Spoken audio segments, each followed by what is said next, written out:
जिला मुख्यालय सासाराम स्थित संयुक्त कृषि कार्यालय परिसर में कृषि निवेश प्रोत्साहन नीति योजना को लेकर होने वाले बैठक में जिला कृषि पदाधिकारी सुधीर कुमार राय ने कहा कि रोहतास जिला के किसान उक्त योजना से काफी लाभ उठा सकते हैं।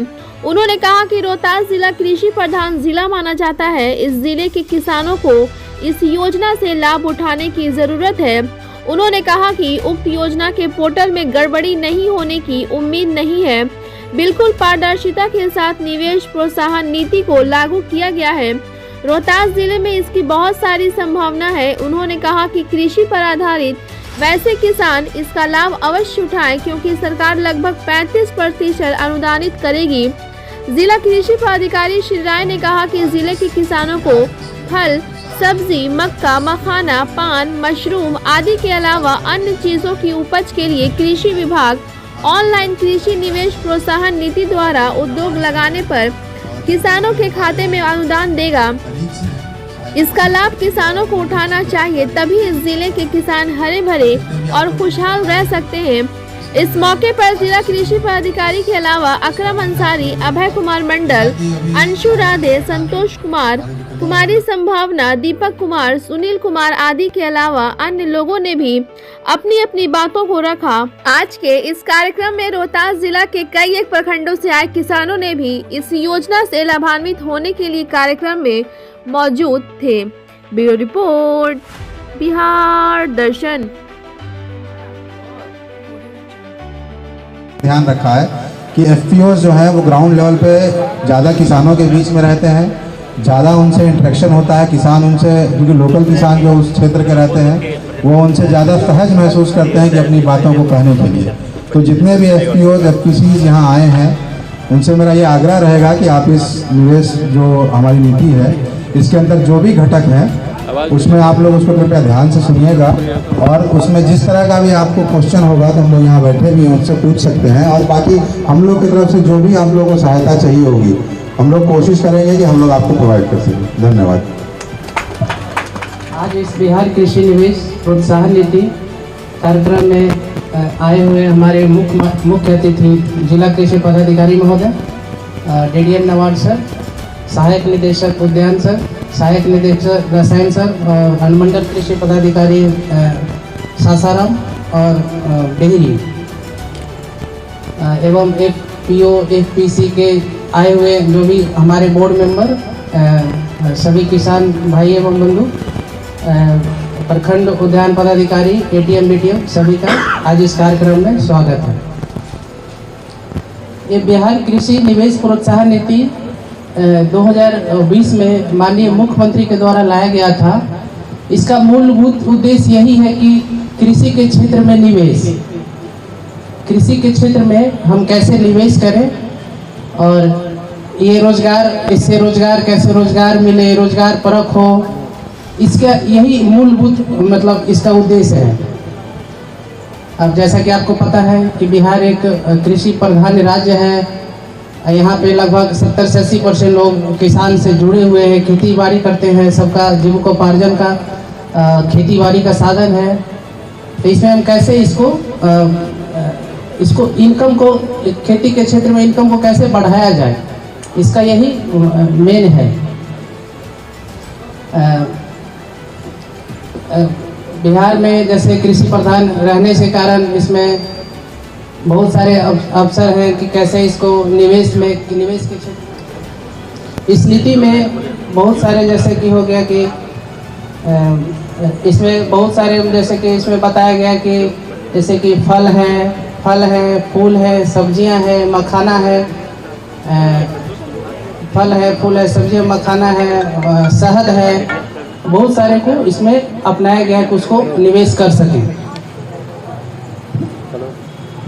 इसमें निवेश इसमें इसका यही जैसे कि हम बताएं कि इसका मेन मकसद है कि इनकम को बढ़ाना। जैसे उपज के पहले तो उपज लोग करते हैं, जैसे कि धान गेहूं उगाते हैं, सब्जी फल उगाते हैं, उसके साथ निवेश करना, उपज के साथ जो इसके निवेश के प्रसंस्करण उद्योग है उसका विस्तार करना, उससे मैक्सिमम उससे विस्तार करके उससे रोजगार का साधन प्राप्त हो, यही इसका मुख्य, इस नीति का मुख्य उद्देश्य है। इसमें जैसे जितने भी निवेश करता है, इसमें कैसे जुड़ेंगे, कैसे निवेश करेंगे, क्या क्या इसमें शर्तें हैं, सब चीज़ के बारे में इसमें नीति में के बारे में पता चलेगा, कैसे इसमें इससे जुड़ सकेंगे, कैसे इसका लाभ ले सकेंगे। यही सब इसका मुख्य उद्देश्य यही है। और इसमें जैसे कि अब बताया गया कि आगे प्रेजेंटेशन में बताया जाएगा कि इस नीति में उद्योग करने के लिए, विकास करने के लिए कैसे बैंकों से सब अनुदान मिलेगा। इसके बैंकों से अनुदान इसको मिलने का इसमें है कि जैसे आप काम शुरू करिएगा, काम शुरू करते ही इसका प्रथम किस्त दिया जाएगा, आधा काम होने पे इसका प्रथम किस्त दिया जाता है और फिर आगे इसका अनुदानित मिलता है। इन्हीं सब का फायदा है बिहार के किसी स्थान से, इससे रोजगार मिल सके। थैंक यू सर एवं अन्य पदाधिकारीगण, अपने जिले से आए हुए निवेशकों तथा प्रेस के लोगों का स्वागत करती हूं मैं। जैसा आप लोगों को पता है, हमारा बिहार राज्य जो है कृषि प्रधान राज्य है। यहाँ पे लगभग 70 से 80% लोग जो हैं वो कृषि के ऊपर अपनी जीविका के लिए निर्भर हैं। यहाँ पर जो है उत्पादन फल, सब्जियों तथा अनाज का काफ़ी मात्रा में होता है, लेकिन जो उनकी प्रोसेसिंग है, उसकी प्रोसेसिंग है वो सही ढंग से नहीं हो पाती है। वैल्यू एडिशन और जो भी है उनका जो नयापन जो आता है खाद्य एवं जो है सब फल सब्जियों में, वो यहाँ पे हो नहीं पाता है, जिस वजह से हमारा जो है आर्थिक रूप में जो है हम बिहार राज्य उतना उन्नत नहीं हो पा रहा। बाहर से आप जो है जो भी है बीज है, फल सब्जियाँ कुछ हैं, वो सब आप बाहर से मंगाते हैं। तो अगर बिहार राज्य में सारे निवेशक जो है नए जो है इन्वेस्टर्स अगर नए उभर कर आते हैं, वो अगर से रिलेटेड जो है उनकी जो प्रोसेसिंग हो रही है, उसके बाद मेज है, कॉर्नफ्लेक्स उससे बन रहा है, स्टार्च बनता है, तो अगर ये सारी इंडस्ट्रीज जो हैं अगर हमारे बिहार में ही आ जाएं तो फिर हमें कृषि पदाधिकारी महोदय, जिला के ही डीडीएम नवाब सर एवं हमारे इस संयुक्त कृषि भवन में जितने भी पदाधिकारी हैं हमारे समकक्ष, उन सभी का स्वागत करते हुए इस जिला के विभिन्न प्रखंडों से आए हुए इस बिहार कृषि निवेश प्रोत्साहन नीति में रुझान रखते हुए जो किसान आए हुए हैं, एवं जो आज किसान कहना गलत होगा, आज इन्वेस्टर कहना ज़्यादा सही वर्ड होगा, जो इन्वेस्टर आए हुए हैं, इसके अलावा इसके संचालन में जितने लोग लगे हुए हैं उन सभी का हम स्वागत करते हैं। जो भी इस बिहार कृषि निवेश प्रोत्साहन नीति का जो टेक्निकल पार्ट है कि आपको कौन कौन सा यूनिट है, उसमें क्या सब्सिडी मिलेगा, एफपीओ है तो उसका हम देख रहे हैं कि उसको अन्य इन्वेस्टर से थोड़ा ज़्यादा है, कोई इंडिविजुअल है तो उसको थोड़ा कम है, 50 है, 75 है। तो जो स्पष्ट रूप से टेक्निकल पार्ट है कि पैक हाउस बनाते हैं, कि आप मशरूम प्रोसेसिंग यूनिट बनाते हैं, कि लीची प्रोसेसिंग यूनिट बनाते हैं, कि आप सीड प्रोसेसिंग यूनिट बनाते हैं, तो ये इसके में जो सब्सिडाइज्ड और टेक्निकल पार्ट है वो सब आपके जो जिला उद्यान कार्यालय है जो आपको हार्ड कॉपी में दिया हुआ है, उसमें आप स्पष्ट रूप से पढ़ सकते हैं, उसको बताने की आवश्यकता ज़्यादा नहीं है। आपको मुख्य रूप से ये चीज़ समझना होगा कि ये जो प्रोत्साहन नीति सरकार लाई है उसका मकसद एजेंडा क्या है। जैसे एग्जाम्पल के तौर पे 4-5 चीज़ हम आप सभी जो आए हैं उनसे हम जरूर उम्मीद करते हैं कि कुछ चीज़ जो है अपना बिहार का कृषि में वो बहुत फेमस है। जैसे कि आप बता सकते हैं भागलपुर का कतरनी, सभी लोग सुने होंगे इस चीज़ के बारे में, या फिर भागलपुर का ही जर्दालू आम, ये हमारे यहाँ का स्पेशल चीज़ है। आप मुजफ्फरपुर का जानते हो कि लीची वहीं होता है ज़्यादातर, इसीलिए भारतीय अनुसंधान कृषि परिषद जो है अपना लीची अनुसंधान केंद्र भी मुजफ्फरपुर से, सरकार बोला कि मेरा रिसर्च स्टेशन यहीं पर रहेगा। लीची अनुसंधान केंद्र जो है आपका मुसहरी में मुजफ्फरपुर में है, ठीक है। कतरनी धान का जो है आपका शुरुआत हुआ वहाँ से भागलपुर से। जर्दालू आम कहीं भी आपको सासाराम में मिलेगा तो आपको ये समझना है कि भागलपुर से आया हुआ है। उसी प्रकार आपको मघी पान अभी जियो टैग ले लिया है, ठीक है। इसके अलावा आप बीच बीच में सुनते होंगे कि कोई नया चीज़ कोई कर रहे हैं प्रोसेसिंग यूनिट में, 7 प्रोसेसिंग यूनिट का बात चल रहा है। फिर ये जिला उद्यान कार्यालय कहीं हम देख रहे हैं दिनारा साइड में कोई टोमेटो प्रोसेसिंग यूनिट का चल रहा है। ये सब जो चीज़ को कंबाइन करके आपको मुख्य रूप से ये समझना है कि आज आप एक फार्मर के तौर पे नहीं हैं, आपको एक स्टेक होल्डर टाइप से समझिए अपने आप को। आप आए हुए हैं, आपको जानकारी दिया जा रहा है कि सरकार की ये नीति है, ये घटक है। घटक कहने का मतलब यहाँ पर है आप किस में इंटरेस्टेड हैं, आप किस चीज़ में स्पेशलाइज काम करना चाहते हैं। कोई इसमें हनी ग्रोवर होगा जो कि हनी बी प्रोडक्शन करता होगा, कोई होगा कि नहीं हम जिंदगी भर सीड प्रोडक्शन का काम किए हैं, हम BRBN से टैग्ड हैं, कोई बोलेगा कि नहीं हम कुछ स्ट्रॉबेरी का प्रोडक्शन करना चाहते हैं, हम 2 बीघा में ये करना चाहते हैं। तो आप अपने ज़रूरत की चीज़ को यहाँ चिन्हित कीजिए। इसमें ऐसा नहीं कि एक चीज़ के बारे में मेंशन है, 25-30 एग्रीकल्चर का जो बाई प्रोडक्ट है या फिर जो ये डायरेक्ट आपका क्रॉप है उसके बारे में स्पष्ट रूप से लिखा हुआ है कि अगर आप ये करिएगा तो सरकार की तरफ से क्या मदद मिलेगा, आपका इसमें क्या पार्ट रहेगा, आपका फाइनेंशियल पार्ट क्या रहेगा, टेक्निकल पार्ट क्या रहेगा। तो यहाँ पर जो है आपको डिफरेंट जो ये प्रोसेसिंग यूनिट्स हैं, या फिर मान के चलिए कि कोई बहुत ज़्यादा आलू का प्रोडक्शन करते हैं, बहुत ज़्यादा प्याज का प्रोडक्शन करते हैं, उसका स्टोरेज फैसिलिटी नहीं है, तो आपके लिए ये काम का मीटिंग है। मैंने हमारा कहने का मकसद हुआ आप अपने नीड के अनुसार एक चीज़ को यहाँ सिलेक्ट करके जाइए। यहाँ पर ये नहीं समझना है कि 4-10 पदाधिकारी बोल रहे हैं तो ये वही चीज़ बताएंगे जो इसमें लिखा हुआ है, लेकिन इसका मकसद ये नहीं है। मकसद ये है कि आप देखिए और इसमें इंटरेस्ट अपना जाहिर कीजिए कि हम इसमें इन्वेस्टमेंट करना चाहते हैं। इसीलिए इसका नाम है बिहार कृषि निवेश प्रोत्साहन नीति। चूँकि आपसे निवेश का अपेक्षा रखते हैं हम लोग, तो इसका प्रोत्साहन करने के लिए भाई एक जगह मुलाकात होगी ना, तो सरकार सभी जिला में बोले कि भाई एक मीटिंग आप कीजिए, जो लोग इंटरेस्टेड है आपको सूचना गया, आपको डिफरेंट एक्सटेंशन फंक्शनरी के माध्यम से जाए या फिर और भी कोई चैनल हो जिससे आपको सूचना मिला, आप यहाँ पर उपस्थित हुए, तो आपको मुख्य चीज़ ये समझना है कि मेरे लिए ये जो 25-30 चीज़ है, जैसे एग्जांपल आप अगर चाहिएगा तो हम बता देते हैं। जैसे इसमें लिखा हुआ है आपको हनी प्रोसेसिंग यूनिट है, अपने के यहाँ तो टी नहीं होगा, इंटीग्रेटेड पैक हाउस है, राइपनिंग चैम्बर है, मतलब आप चाहते हैं कि मैं समय से केला पका के हम बेचें, आम पका के बेचें, आपके पास आइडिया नहीं है कि क्या करें।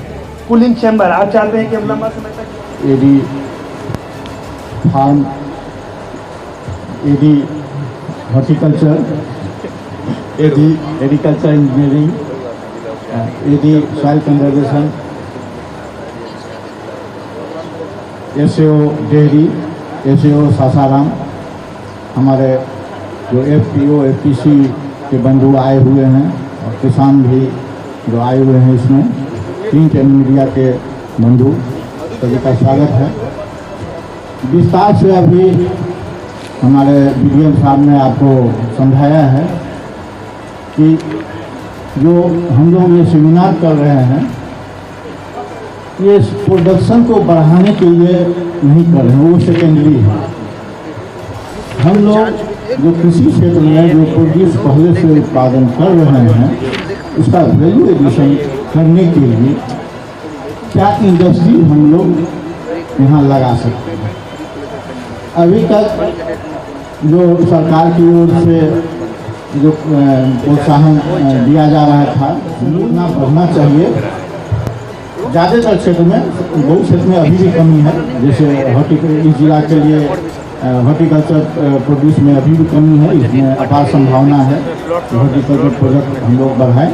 लेकिन जो फसल उत्पादन है इस जिला के लिए मुख्य, उसमें हम लोग ऑप्टिमम तक पहुँच गए हैं। अब ज़रूरत है कि वो जो उत्पाद हम लोग कर रहे हैं उसका सही कीमत मिले। अभी तत्काल सभी मंच से यही बात हो रही है कि सही कीमत किसानों को नहीं मिल पाती है। तो सही कीमत कैसे मिले, कैसे प्राप्त हो, उसमें और उपाय के साथ सबसे सही उपाय है कि एग्रीकल्चर से जो हमको रॉ मटेरियल मिल रहा है, एग्रीकल्चर उत्पाद जो मिल रहा है, और मार्केटिंग करना अलग चीज़ है। जैसे किसान अभी फिलहाल यही करते हैं, जो धान या गेहूं जो उत्पादन हुआ उसको बेच दिए, तो वो बेचना अलग है, लेकिन मार्केटिंग बीच में दूसरा आदमी जो है वो उसका मार्केटिंग कर रहा है, यानी आपसे खरीद रहा है और फिर कुछ उसमें जोड़ के कुछ वैल्यू एडिशन करके ऊंचे दामों पर बेच रहा है। जैसा कि सब लोग जानते हैं बिहार का जो बंटवारा हुआ, यहाँ झारखंड अलग हो गया, तो ज़्यादातर यहाँ का समझिए 90% जो इंडस्ट्री है वो झारखंड में चला गया। हमारे पास बहुत कम, न के बराबर इंडस्ट्री बचा, क्योंकि यहाँ पर जो रॉ मटेरियल चाहिए इंडस्ट्री के लिए वो झारखंड में ही है, तो यहाँ नहीं कुछ बचा। लेकिन हमारे पास सबसे बड़ा जो सोर्स है मानव सभ्यता के लिए, मानव के जिंदा रहने के लिए, वो है अनाज जो हम लोग खाते हैं। वो बिहार में भरपूर मात्रा में है, वही हमारा रॉ मटेरियल है। उसी को लेकर के हम लोग इंडस्ट्री, बहुत बड़ा इंडस्ट्री बना सकते हैं। आलू में ही देख लीजिए, आलू आप 10 रुपये 20 रुपये किलो बेचते हैं, जब उसका प्रोसेस हो जाता है चिप्स के रूप में तो 500 रुपये किलो बिक रहा है, 1000 रुपये किलो बिक रहा है। 10 ग्राम का आप 10 रुपया देते हैं। तो बहुत बड़ा स्कोप हमारे पास अभी भी है। इसी के लिए एफपीओ एफपीसी जो यहाँ बने हुए हैं, दूसरे जिला से ज़्यादा अच्छा यहाँ कर रहे हैं। अब लेकिन अभी भी वो लोग ध्यान दे रहे हैं प्रोड्यूस की ओर, जो कैसे उत्पादन बढ़ाएं। ठीक है, वो भी है, लेकिन उसको आप सेकेंडरी रखिए। जो उत्पादन हो रहा है उसका अच्छी कीमत कैसे मिले, उस पर ध्यान देने के लिए आप सभी को कृषि उत्पाद पर आधारित कोई इंडस्ट्री ज़रूर से ज़रूर बिठाना चाहिए। आप लोग यहाँ आए हैं तो आज ये आप लोग निश्चित करके जाएं, यहाँ हमारे सभी एक्सपर्ट भी हैं, कि कौन सा आप इंडस्ट्री बैठाइएगा जो यहाँ ये हवा में मत सोचिए कि मेज का उधर बहुत हो रहा है, बहुत फायदा हो रहा है, मेज का ही हम बैठा लें, मेज का ही वैल्यू एडिशन संबंधी कुछ हम कर लें, उसका फीड पर आधारित कुछ कर लें। नहीं, जो यहाँ उपलब्ध है, आपके फैक्ट्री के चलते यहाँ का किसान तुरंत नहीं बदल जाएगा, आपके लिए मेज उत्पादन करना शुरू कर देगा, ऐसा नहीं होगा। जो यहाँ हो रहा है, जैसे टमाटर हो रहा है, फल में, जैसे फल में सोचिएगा आम पर हम करें तो आम यहाँ नहीं हो रहा है, लीची यहाँ नहीं हो रहा है, लेकिन अमरूद होता है तो उसमें बढ़ेगा। अमरूद पर आप इंडस्ट्री आप बैठाते हैं, उसका जैम जेली बनाते हैं, तो जो यहाँ हो रहा है उसका यूज करेंगे, उसका देखा देखी और किसान भी उसका उपज बढ़ाना शुरू करेंगे, बगीचा अमरूद का लगाना शुरू करेंगे। तो यही आपको देखना है, अभी जो हो रहा है उस पर आधारित कौन सा इंडस्ट्री हम यहाँ पर बैठाएं। और एफपीसी एफपीओ के लिए कम से कम डी साहब से बात किए, कम से कम 300 इक्विटी के लिए कम से कम 300 मेंबर होना अति आवश्यक है, तब आपको इक्विटी का लाभ मिलेगा। तो अभी भी कुछ हैं जिनको 300 से ज़्यादा हो गए, लेकिन कल या परसों भी इनसे बात कर रहे थे, उनके पास 150 मेंबर था। तो कृपया सब लोग 300 से ऊपर कर ले, जिससे कि बाकी लाभ आपको मिल सके। जहाँ तक पूंजी की बात है कि एफपीओ के माध्यम से आप पूंजी 300 गुना, जब 300 मेंबर हो जाएगा तो 300 गुना आपका पूंजी बढ़ जाएगा। एक आदमी 1 रुपया लगाता है तो 300 रुपया, 1000 भी सभी मेंबर से आप लेकर के पूंजी बनाते हैं तो 3 लाख रुपया तुरंत में हो जाएगा। तो लोग जुगाड़ करने लगेगा 3 लाख रुपया कहाँ से लाएं, किस जगह से लाएं। लेकिन जब 300 मेंबर आपके पास है, 1,000 रुपया लगाएगा, 3 लाख हो जाएगा। तो पूंजी का यही महत्व है। बहुत पहले एक बार किसी आर्टिकल में पढ़े थे, उस समय के जो दुनिया के सबसे अमीर व्यक्ति थे विलियम फोर्ड, जिनका फोर्ड कंपनी का ये कार वगैरह आती थी उस समय। अभी तो दूसरे लोग हैं सबसे अमीर व्यक्ति, लेकिन उस समय सबसे अमीर व्यक्ति वही थे। उनके पास एक पत्रकार गया, कहा कि आप बहुत बड़े पूंजीपति है, इतना रुपया आप दाब के रखे हुए हैं, कुछ लोगों को बांटिए। कहता ठीक है बैठिए। तो वहाँ के मन में 7 रुपया उनको दिया। भाई 7 रुपया क्यों दिए? क्योंकि यही हिस्सा पूरा मेरा मल्टीनेशनल कंपनी है, पूरे देश विदेश में व्यापार करते हैं।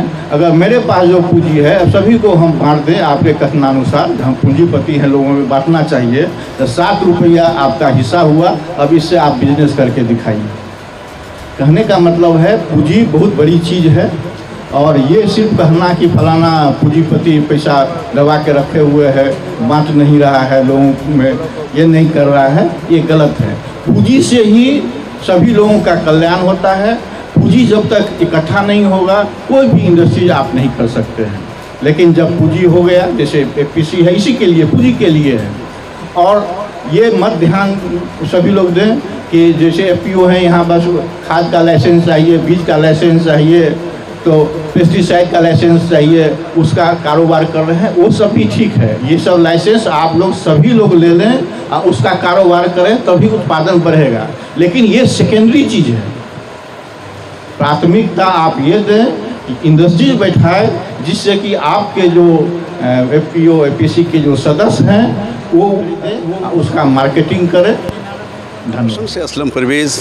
अभी मैं संयुक्त कृषि भवन परिसर में आया हूँ। यहाँ एक बहुत आवश्यक बैठक हो रही है। कृषि विभाग बिहार सरकार के सौजन्य से, बिहार सरकार के दिशा निर्देश पे प्रोग्राम हो रहा है। आप देख लीजिए, उद्यान निदेशालय बिहार कृषि निवेश प्रोत्साहन नीति योजना अंतर्गत जिला स्तरीय एक दिवसीय कार्यशाला हो रहा है। अभी सारे अधिकारी बैठे हैं। अधिकारियों के ज़ुबानी मैंने आपको सुनाया, दिखाया, लाइव करा रहा हूं। आप देख लें किस तरह से सरकार का जो दिशा निर्देश है किसानों की खुशहाली के लिए, उसकी हरियाली के लिए जो यहाँ कार्यक्रम चल रहे हैं। आइए मैं कुछ वैसे किसान से भी मिलाता हूँ। अधिकारियों की बातों को तो मैंने सुनाया, दिखाया, बताया। अब कुछ किसानों से मैं रूबरू करा रहा हूँ, उनका क्या कहना है। एक साहब है, नाम है? मेरा नाम बनारसी सिंह है। क्या इसे आज के कार्यशाला से क्या लाभ लेंगे? क्या ले सकते हैं? ले सकते हैं। जी। क्या नाम है आपका? बनारसी सिंह। कहाँ से है? करागढ़ से, कल्याण। देखिए, बनारसी सिंह है, ये भी किसान हैं और किसानों के हित के लिए ये कार्यक्रम किए जा रहे हैं और इस कार्यक्रम में बहुत सारे लोग शामिल हुए हैं। जाहिर सी चीज़ है कि कार्यक्रम में शामिल होने वाले निश्चित रूप से लाभान्वित होंगे। बिहार दर्शन से असलम परवेज़।